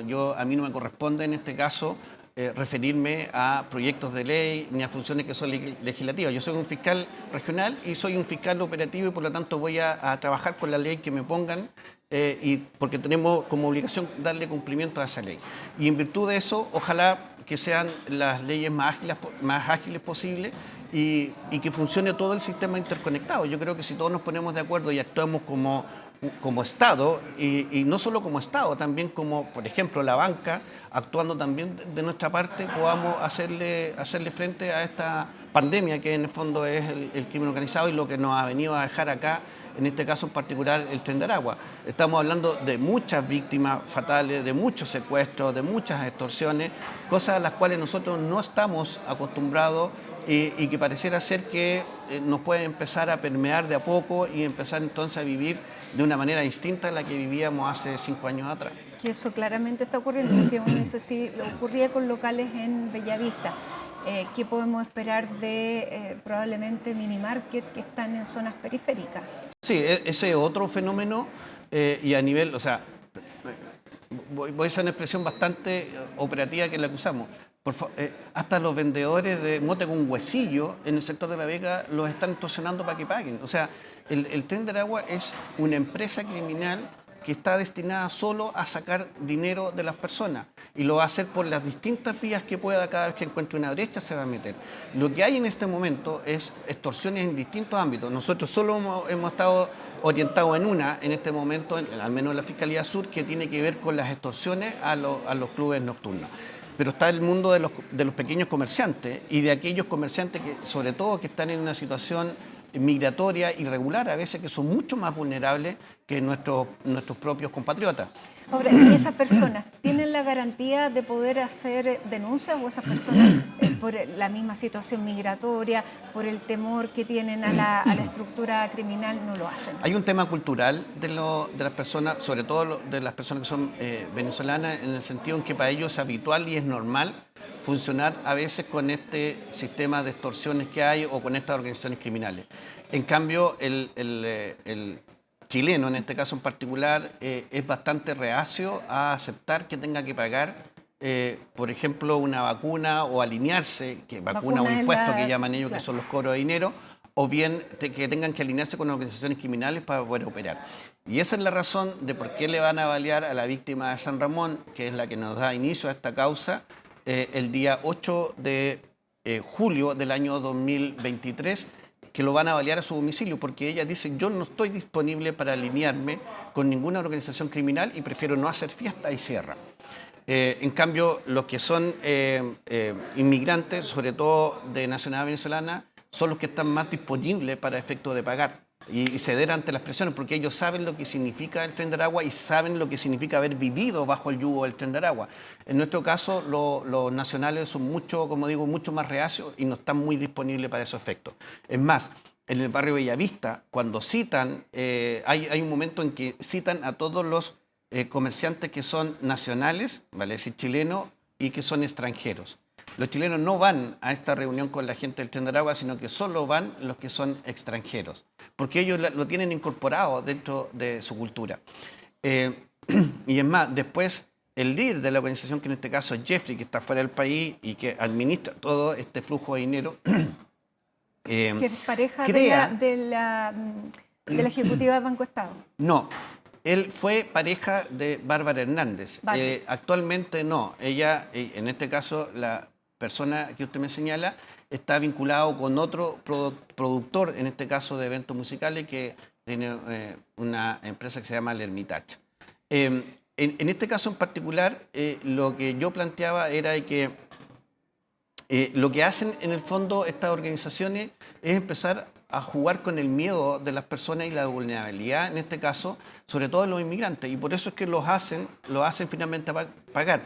Y como decía, Jeffrey crea un WhatsApp, incluso hemos llegado a estos niveles, crean un WhatsApp donde empiezan a incorporar a todos los comerciantes y tenemos denuncias, y por eso yo digo que la gente puede confiar las víctimas en el sistema. Nosotros tenemos muchas personas que han denunciado y por eso parten también estas causas y se fueron apuntalando con los otros antecedentes que fuimos nosotros recopilando. Pero las personas han ido a denunciar y nosotros hemos tomado esa investigación y la hemos seguido adelante.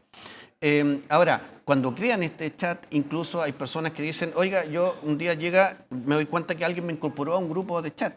Y en el fondo se llaman los alineados de la organización, y que son las personas que tienen que pagar a la organización y que las meten en un chat grupal donde les van recordando que tienen que pagar los 5 de cada semana o los 5 de cada mes, y les dicen quién está moroso y quién no está moroso. A veces les cobran más por estar moroso, incluso les piden una cuota de incorporación de 2 millones de pesos. En este chat grupal envían videos con balaceras que le hacen a víctimas, con secuestros que le hacen a víctimas, con homicidios que aparecen a víctimas. Si el tema no es menor. Nosotros tuvimos, el 23 de marzo se produce un secuestro y el cuerpo de la víctima, estoy hablando de ahora, del 23 de marzo de este año, y el 7 de abril se encuentra un cuerpo amarrado de una persona ejecutada en la Cuesta Barriga.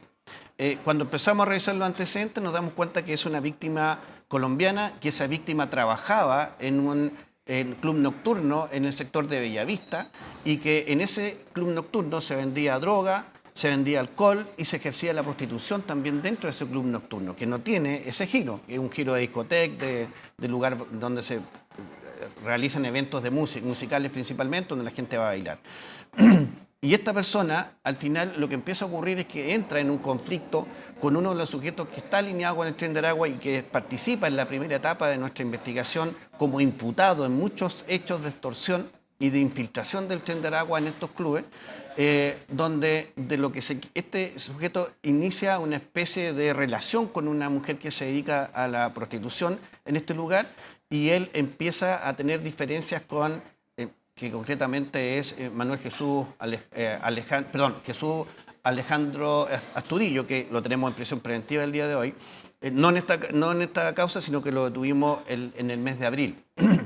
Pero este sujeto empieza por los estados de WhatsApp a atacar un poco a este sujeto del Tren de Aragua, donde le dice que utiliza la palabra él trata de blanca, son en el fondo trata de personas el día de hoy, y le dice que explota a las mujeres que se dedican al comercio sexual, y eso genera una enemistad que lleva a este sujeto del Tren de Aragua a secuestrar a la víctima, a torturarla, a mantenerla amarrada, lo que ellos filman, además encontramos hasta el video, y posteriormente lo ejecutan y lo trasladan a la Cuesta Barriga, donde lo dejan con las mismas amarras incluso que aparecen en los videos cuando están torturándolo. Ya, de eso estamos hablando. De eso hablamos, estamos hablando de una serie de delitos que se cometen a propósito. Esto no se trata solo de que usted pague lo que le están pidiendo y listo, significa que usted tiene que estar sujeto a las reglas de ellos. De pronto ellos mismos dicen, mira, nosotros vamos a hacer un espectáculo en tu local, por lo tanto te vamos a dar la posibilidad en que tú vendas en la barra el alcohol, pero nosotros nos vamos a quedar con la entrada, con la venta de droga que vamos a hacer al interior y también con el ejercicio de la prostitución que también se hace al interior de los locales. Y vaya a decirles que no.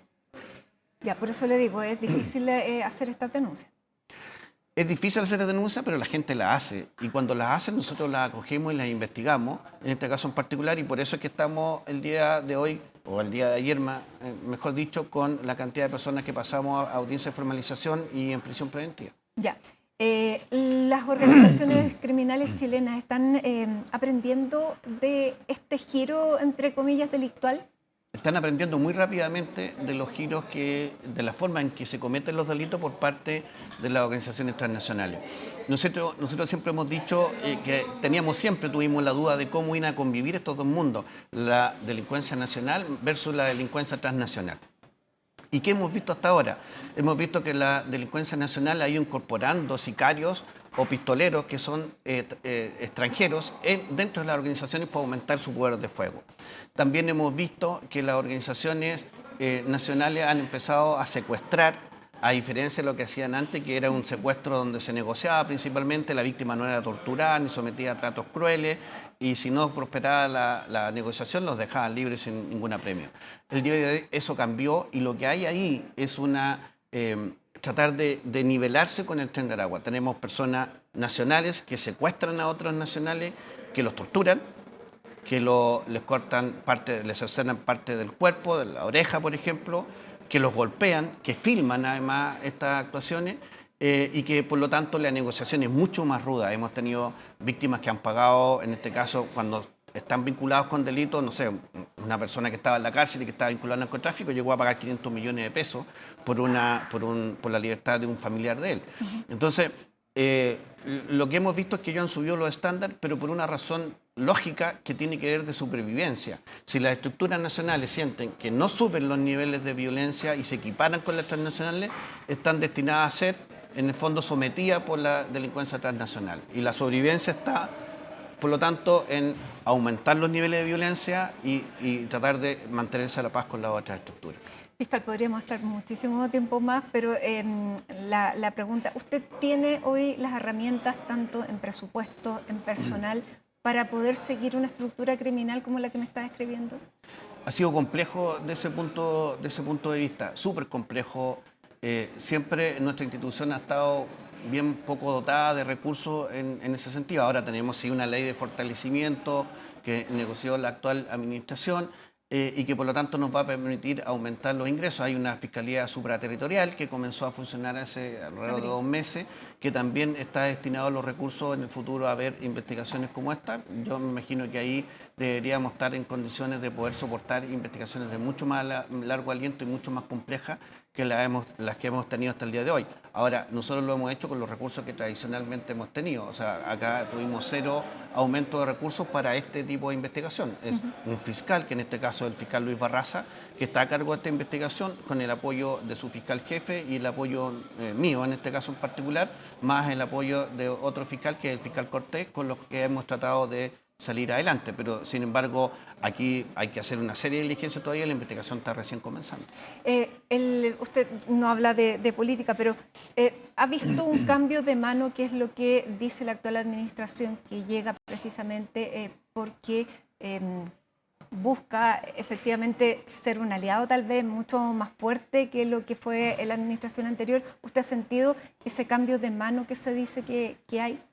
A ver, yo vuelvo a lo que dije al principio. Yo la verdad que evito referirme a temas políticos y contingentes que no tienen que ver con mi función operativa, y por eso yo, sin embargo, soy un sujeto muy optimista y positivo en eso, y creo que vamos encaminándonos a solucionar estos problemas que si no lo hubiésemos hecho, si no lo hacemos ahora, va a ser súper difícil hacerlo. Yo siempre me quejo que vamos 3 años atrás de las organizaciones criminales o 2 años atrás, porque comenzamos mucho después a tener tecnología, a tener más gente, a darnos cuenta que es lo que era el fenómeno del crimen organizado. Cuando tú decías que aquí había delincuencia transnacional, no te creían, incluso algunos parlamentarios se reían cuando tú lo decías en su momento, porque te decían que no estábamos en Italia, que no estábamos en países como eso, pero nosotros ya advertíamos que aquí venía algo diferente. ¿Y por qué lo advertimos nosotros? Y también lo advierten las policías.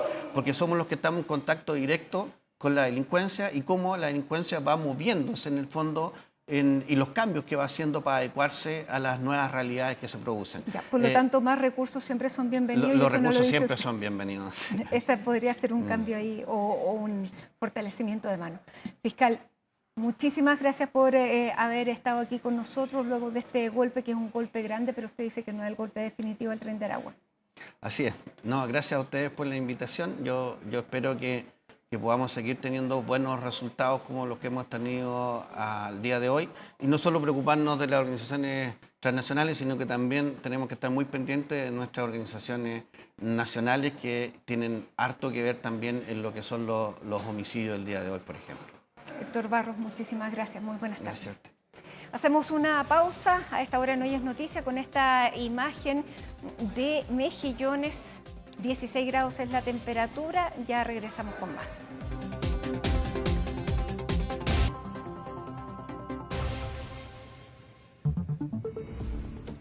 Un camión frigorífico que trasladaba carne fue asaltado durante esta tarde. Carabineros está haciendo una serie de diligencias para ubicar a los autores y vamos a tomar contacto con Felipe Hernández para conocer más detalles de esta situación, este delito. ¿Cómo está, Felipe? Muy buenas tardes. Hola, Mati, ¿qué tal? Muy buenas tardes. Claro, este hecho que se registra en la comuna de Quinta Normal y más específicamente en el sector de calle Radal. Es en ese lugar donde personas que pertenecen, trabajadores de una carnicería, estaban haciendo el trasvasije, sacando la carne que había llegado justamente para abastecer el negocio.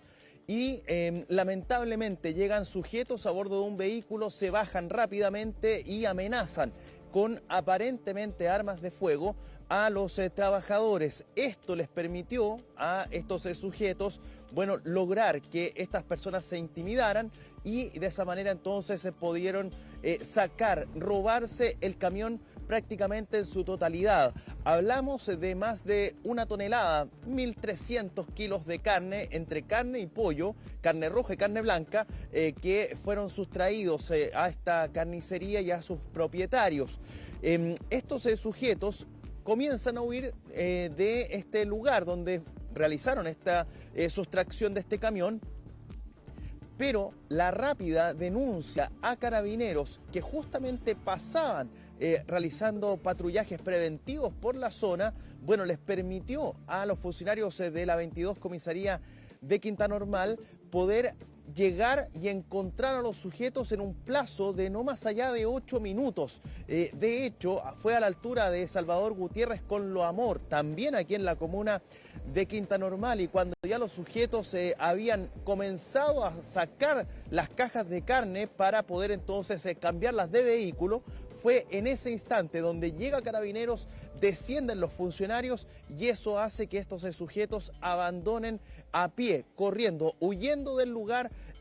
Incluso otros a bordo de un vehículo terminan huyendo del lugar sin hasta ahora ser encontrados. Sin embargo, el camión fue recuperado prácticamente en su totalidad.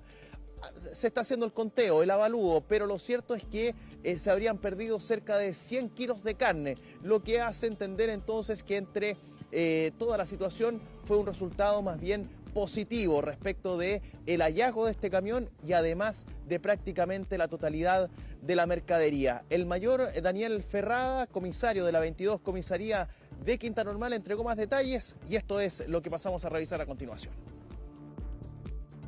Afortunadamente, a minutos de que se haya cometido el ilícito, una patrulla de carabineros de la 22 Comisaría que realizaba patrullaje preventivo fue advertido por las víctimas, iniciándose inmediatamente la búsqueda de este camión, y desde el momento que ocurrió el hecho hasta que se recupera el camión, que obviamente a eso es lo que vamos, se recuperó, ocurrieron no más allá de 8 minutos. Se logró, digamos, la recuperación de prácticamente la totalidad de la carga y en este momento se está contabilizando para saber en detalle si es que parte de esta fue sustraída y de ser así cuánto es la cantidad. Pero le adelanto de que la cantidad que se mantenía en el camión era aproximadamente 2 toneladas 300 kilos y estábamos verificando y al parecer no faltan más allá de 50-100 kilos. O sea, la maniobra que estaban realizando estos delincuentes era en plena vía pública. También fue visible por parte de vecinos que también alertaron a Carabineros de que esto estaba ocurriendo y con esa información también se permitió, digamos, tener el resultado positivo que estamos comunicando ahora.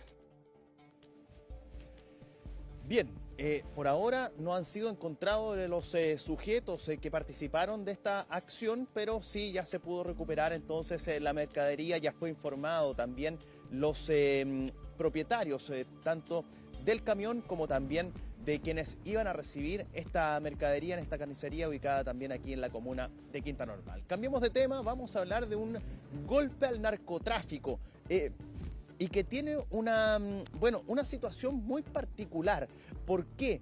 Porque esto surge a raíz de una investigación de largo aliento de más de 6 meses por parte de la Fiscalía, particularmente de Arica y Parinacota, y también de... Bueno, ustedes recordarán que se preguntó en algunos debates de parlamentarios que buscaban justamente un cupo en el Congreso. Bueno, se le preguntó a una candidata si es que conocía cuántas policías existían en el país y, bueno, en ese momento se le dijo que existían 3. Y claro, pues fue la Policía Marítima la que, apoyando la investigación de la Fiscalía de Arica y Parinacota, junto con su departamento de investigación, hablamos de la Policía Marítima, bueno, lograron desbaratar, escuche bien, un cargamento de 45 contenedores que cada uno tenía productos ligados a el mundo forestal. Hablamos de madera, hablamos de pallets que estaban impregnados con diferentes tipos de drogas, las que iban a ser enviadas por los puertos chilenos a diferentes sectores, a diferentes partes del mundo. Hablamos de Europa, Norteamérica, también África y Oceanía. Son algunos de los destinos que tenía esta droga que principalmente se basaba en marihuana y clorhidrato de cocaína, ketamina y clorhidrato de cocaína. Son los 12 principales narcóticos que estaban impregnados con diferentes tipos de químicos para justamente evitar que pudiesen ser rápidamente detectados. Pero la acción de los perros que tienen a disposición por parte de la Policía Marítima les permitió, entre otras cosas, poder detectar esta curiosa, por decirlo de alguna manera, forma de poder esconder la droga en estos productos para poder entonces sacarlos del país. Un golpe importantísimo, son más de 1080 kilos de drogas, una tonelada de droga que fue incautada por parte de la Policía Marítima y de la investigación encabezada por la Fiscalía de Arica y Parinacota. En el puerto de Arica, también en San Antonio y en Valparaíso. Son los 3 importantes puertos donde se realizaron estas acciones y que permitió entonces realizar esta incautación. Vamos a escuchar en primer lugar las palabras del fiscal Ángel Valencia, fiscal nacional, y quién es el número 1 justamente de la Fiscalía y quién está a cargo de la Fiscalía de Arica y Parinacota. Hablamos del fiscal Mario Carrera, quienes entregan justamente detalles de esta investigación y este golpe importante al narcotráfico. El año 2024, el Ministerio Público dispuso la creación de un foco portuario. ¿Qué significa el foco portuario? Dijimos, vamos a poner especial preocupación, vamos a priorizar, vamos a destinar recursos a proteger nuestros puertos, porque proteger nuestros puertos es proteger nuestra economía, es proteger las fuentes de trabajo, y el foco portuario tiene por finalidad realizar inteligencia, análisis criminal, y a partir de la inteligencia y el análisis criminal, anticiparnos a la actividad de la delincuencia organizada. Esto no fue consecuencia de un accidente, no fue, como diría Luis Jara, un golpe de suerte. Esto fue producto de trabajo, esto fue producto de análisis. El total de la droga incautada, o a lo que corresponde, lo que estamos mencionando hoy día, es 108 toneladas entre cocaína, clorhidrato y ketamina. Es un 10% del total de la carga, y eso de manera bien conservadora, porque efectivamente cada madera mantiene entre un 10 y un 20% de esta droga. Y lo cerramos, ¿cierto?, en un 10%. Se transforma esto, por lo tanto, hasta la fecha, en la mayor incautación de droga en un procedimiento en la historia de Chile. El mayor procedimiento anterior también era en este puerto, que fue en el barco Nativo del año 2001, donde se había incautado cerca de 9 toneladas de cocaína clorhidrato. Acá multiplicamos eso por, ¿cierto?, más de 10 veces. Ahí está entonces, las palabras que entregaban desde la Fiscalía para entender un poco más los detalles respecto de esta acción que realizaba esta banda dedicada al narcotráfico internacional, porque los puertos chilenos eran prácticamente un punto de origen para enviar justamente la droga a diferentes partes del mundo. Lo que viene ahora vamos a escuchar es justamente las palabras del ministro de Seguridad Pública, Martín Arrau, quien también justamente estuvo presente en esta entrega de información respecto de este golpe importante al narcotráfico, o al menos a este grupo. Hablamos de 8.300 millones de dólares, el avalúo que tendría entonces esta carga que iba a ser vendida en Europa, en Estados Unidos, en México también, en Oceanía, en África, bueno, en diferentes partes del mundo, como les hemos mencionado durante este despacho. Un golpe importante, y es justamente lo que rescata el ministro Arrau. Este es un proceso histórico, un procedimiento histórico, por el volumen de incautación, por la sofisticación. Este tipo de incautaciones más sofisticadas, más grandes, más ágiles, nos muestran efectivamente el enemigo que estamos enfrentando. Ese crimen organizado que no respeta fronteras, que es más ágil, que está mejor financiado, frente a un Estado muchas veces desorganizado, más lento, y por tanto nos tiene que llamar la atención y mostrar el camino que debemos seguir. Debemos actuar con decisión, con un Estado alineado en un solo objetivo, que es derrotar al crimen organizado, proteger nuestras fronteras y de esa manera dar más seguridad a los chilenos en sus casas, en sus barrios, en sus villas, en sus poblaciones, porque lo que pasa acá es lo que termina al final alterando la tranquilidad de los chilenos en sus casas. Ahí está entonces, Mati, algunos de los hechos policiales que han marcado las últimas horas aquí en nuestro país. Bien, muchísimas gracias, Felipe. Ahí nos quedamos entonces con ese decomiso, importante decomiso entonces de la policía. Que estés muy bien, cualquier cosa nos avisas, que tengas una muy buena tarde. Chao, Felipe. Chao, chao. Son las 6:49, hacemos una pausa con esta imagen de San Antonio. 12 grados es la temperatura en el puerto de San Antonio y ya estamos de regreso con todas las noticias internacionales, todo lo que está ocurriendo en Perú tras la elección presidencial. Nos lo cuenta Alicia Contreras al regreso de esta pausa.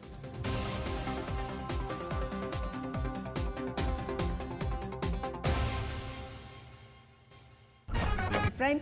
Así llegamos al final de esta edición de Hoy es Noticia. Gracias por acompañarnos. Nos vamos con esta imagen de la capital a esta hora de la noche, 12 grados en la temperatura.